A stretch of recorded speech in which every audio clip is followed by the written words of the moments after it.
오늘은 아도니아의 반역과 솔로몬의 즉위, 아도니아의 반역과 솔로몬의 즉위이라는 제목으로 말씀을 상고합니다. 지금까지 우리가 사무엘 상하의 말씀을 상고했는데 그대로 역사가 이어지는 것이 이제 열왕기 상하입니다. 열 왕이라는 말은 이제 여러 왕이 이렇게 세워지고 또 죽고 또 그 다음 사람이 세워지고 이렇게 이제 왕조 시대가 이제 본격적으로 이루어져가는 과정을 말씀하는데, 사무엘 상하도 그렇고 열왕기 상하도 그렇고 역대 상하도 그렇고 상하를 이렇게 나누는 거를 원서는 그렇지 않아요. 히브리 원서는 그냥 사무엘서, 열왕기서, 역대서 이렇게 되어 있는데, 이 내용을 상하로 이렇게 나눈 것은 70인역. 그러니까 이제 헬라어로 번역을 한 구약 성경. 거기서부터 이제 사람들이 더 내용을 이렇게 구분해서 읽기 좋도록 그렇게 상하가 만들어진 거예요. 아무튼 이제 열왕기 상에서는 이제 다윗 시대가 이제 끝이 나고 솔로몬 시대가 이제 시작되는 초반입니다. 다윗이 오늘 본문에 보면 노쇠했다 그랬어요. 그러니까 아주 이제 정말 힘이 없어서 뭐 아무것도 못하는 상황이 된 거예요. 침대에서 누워 있는 거예요. 그래서 이제 왕을 위해서 아비삭이라고 하는 어여쁜 처녀를 이제 비서로 붙였는데 잠자리는 하지 않았다 하는 것은 이제 정식 아내가 아니고 그냥 몸종식으로 이렇게 다윗을 도왔다는 건데, 왜 아비삭이라고 하는 그 처녀 이름을 여기다 소개했을까요?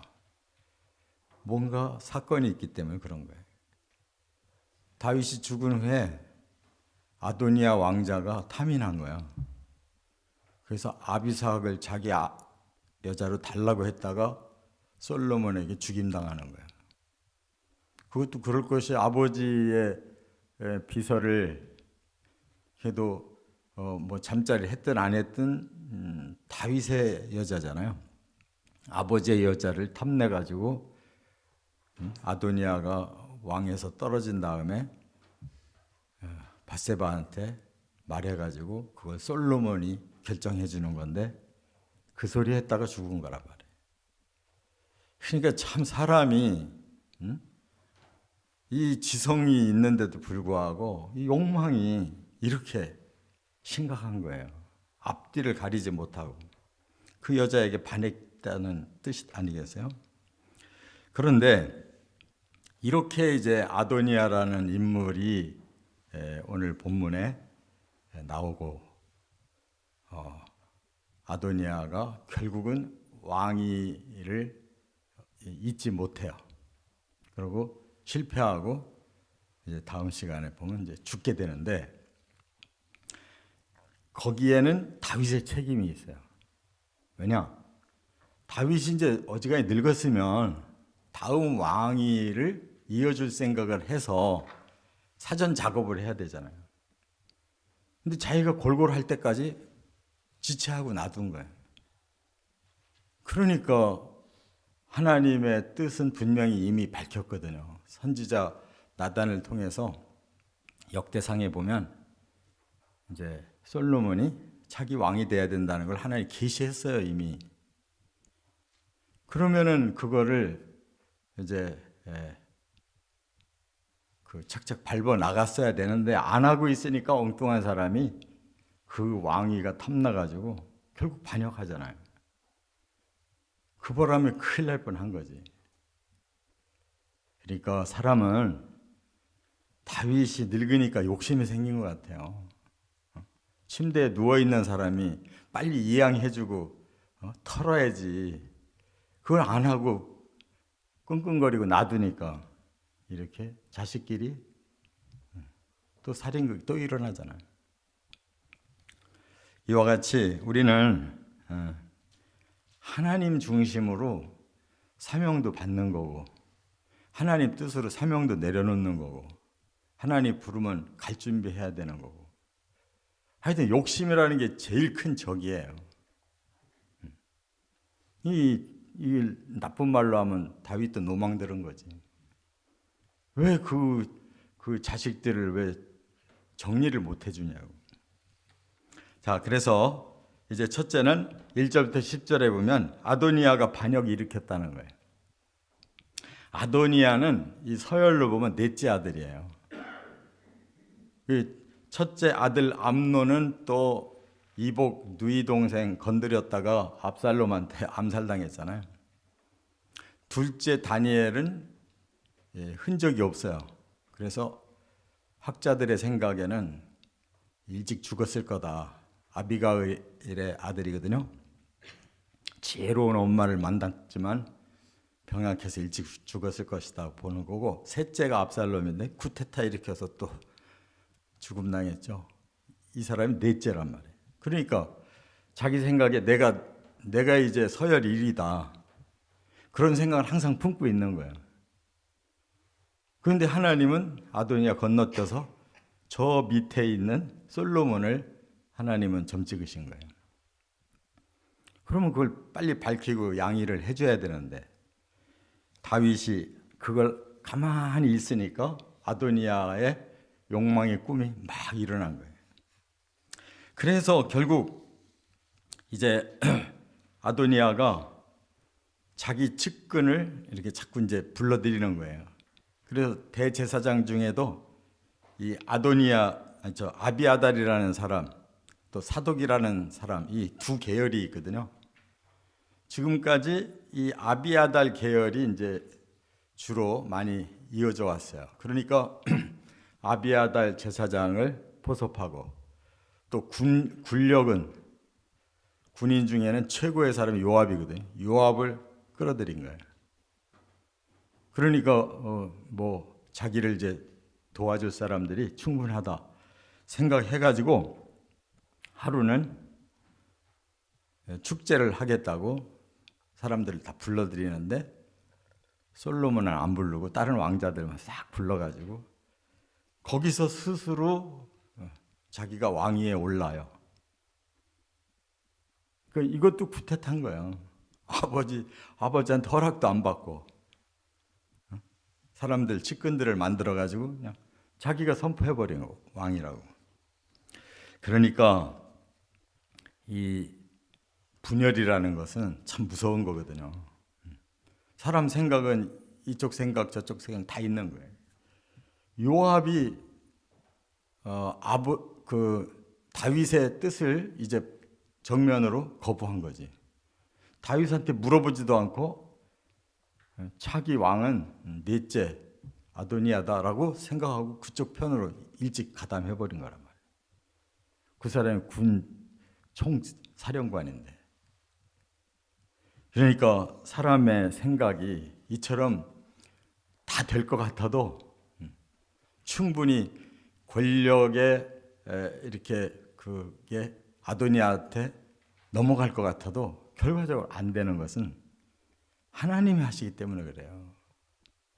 정말 중요한 인사는 하나님이 하시는 거예요. 그래서 하나님의 뜻이 아니면 다 된 것 같아도 무너져요. 그래서 우리가 그것을 하나님의 뜻에 두지 않는 이 도모는 결국 반역이 된다는 것을 우리가 깨달아야 됩니다.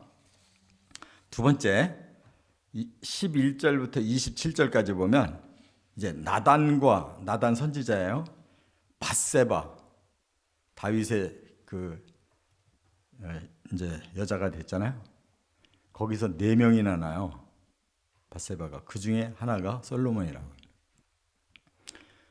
두 사람이 다윗에게 지금 보고를 한 거예요. 아도니아가 지금 스스로 자기가 왕이라고 선포를 했다는 거예요. 그럼 왜 두 사람이 다윗에게 달려갔을까요? 이미 하나님은 나단 선지자에게 먼저 말씀을 하셨어요. 그 시대의 선지자가 나단이에요. 그래서 나단에게 왕위는 솔로몬이 다음 왕이 돼야 된다라는 것을 이미 말씀을 하셨고 다윗에게 보고를 했어요.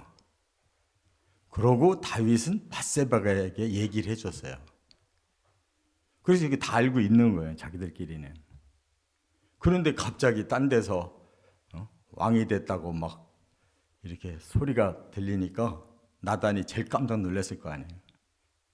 그리고 밧세바도 이미 알고 있으니까 두 사람이 이제 왕실에 침대에 누워 있는 다윗에게 달려간 거지. 큰일 났습니다. 그러니까 그때서야 다윗이 막 허겁지겁 이렇게 정신을 차리고 아니다, 솔로몬이다 이렇게 해야 되는데 사실상 이미 늦었잖아요. 그러니까 다윗이 정말 훌륭한 사람이긴 했어도 역시 인간이기 때문에 욕망에 넘어지고 명예욕에 넘어지고 또 끝까지 지금 왕위를 내놓지 않고 질질 끌고 이래서 지금 문제가 이렇게 벌어지는 거예요.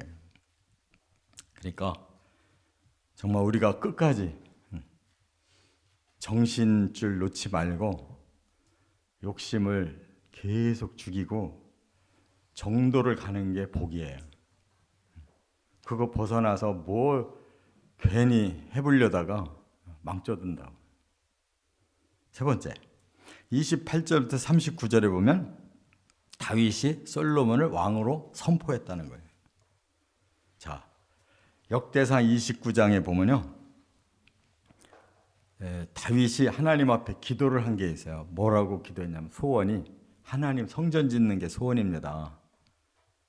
왜냐하면 우리가 어제 말씀 중에 다윗이 또 명예욕에 그냥 인구조사했다가 다윗에게는 재앙이 안 떨어졌는데 백성에게 7만 명이 역병으로 죽는 재앙이 떨어졌잖아요. 그렇게 다윗이 고난을 마지막에도 겪었는데 하나님께서 다윗의 평생 소원이 뭔지를 아셔요. 그거는 성전 짓는 거라고. 그런데 너는 전쟁 많은 치르는 사람이라 네 손으로는 평화의 성전을 짓는 게 마땅치 않다. 네 아들 때 짓게 해주겠다. 그러니까 다윗이 성전을 짓고 싶은 마음에 그 오르난의 타작마당을 자기가 돈을 희사해가지고 그 땅을 사서 거기서 제사를 드리고 여기가 성전터구나라는 걸 알았어요. 그래서도 이제 못 짓고 죽게 됐는데 그때 하나님이 나단을 통해서 계시 주신 거예요. 성전은 네 아들이 짓고 너의 그 차기 왕은 솔로몬이다라고. 그래서 역대상 29장에 이미 하나님의 계시가 다윗에게 왔어요. 그랬으면 그때 했어야 되는데 안 하고 놔두다가 몸이 그냥 완전히 노쇠해지고 침대에서만 누워있는 삶을 살게 됐는데 이제 아도니아가 못 참고 그렇게 선포를 하니까 나단과 밧세바가 들어와서 왕에게 빨리 솔로몬에게 왕이라고 선포를 해주십시오 하라고 나온 거예요. 그러니까 뭐 그냥 지금 궁중에서 발칵 뒤집힌 거잖아요. 그래서 다윗이 그제서야 맹세하며 솔로몬이 차기 왕이다라고 선포를 해준 거예요. 그러니까 비록 다윗이 노쇠해지고 비리비리해도 왕이니까 왕이 선포하니까 그대로 나라가 움직일 수밖에 없잖아요.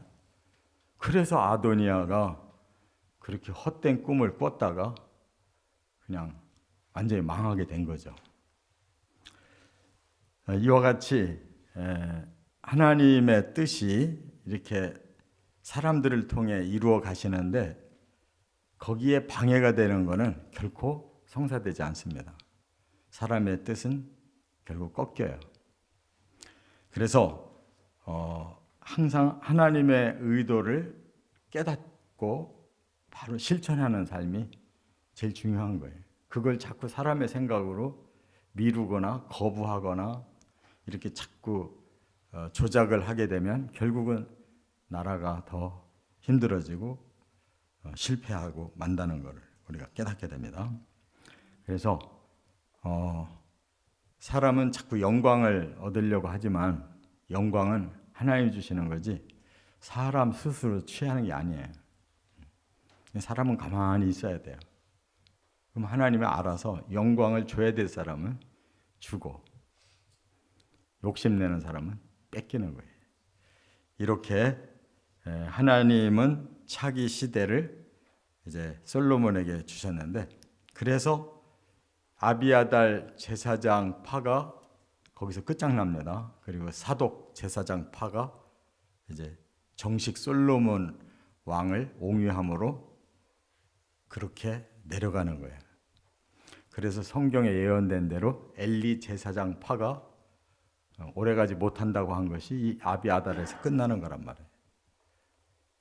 그래서 새로운 제사장 가문이 사독으로 시작해서 쭉 내려가는 거예요. 이 제사장도 그렇게 됐고, 요압도 아도니아 잘못 선택했다가 끝장나고 분하야라는 다른 장군이 이제 솔로몬을 받들고 그가 새로운 군의 사령관으로 나가는 거예요. 이렇게 딱 앞이 끊기고 새로 솔로몬에게서 새로운 시대가 시작되는 거라. 그러니까 참 이런 거 보면 이게 정치잖아요. 지금도 마찬가지입니다. 뭐 이러쿵 저러쿵 해봐야 안 돼요. 잠깐 사람의 도모가 잠깐 되는 듯 하다가 오래가지 못하는 거예요. 그러니까 우리는 항상 객관적이고 영적인 그런 관점으로 하나님 앞에 기도하면서 기다리시면 하나님이 인사의 문제를 끌고 가신다는 것을 체험하고 승리하시기를 주의 이름으로 축원합니다.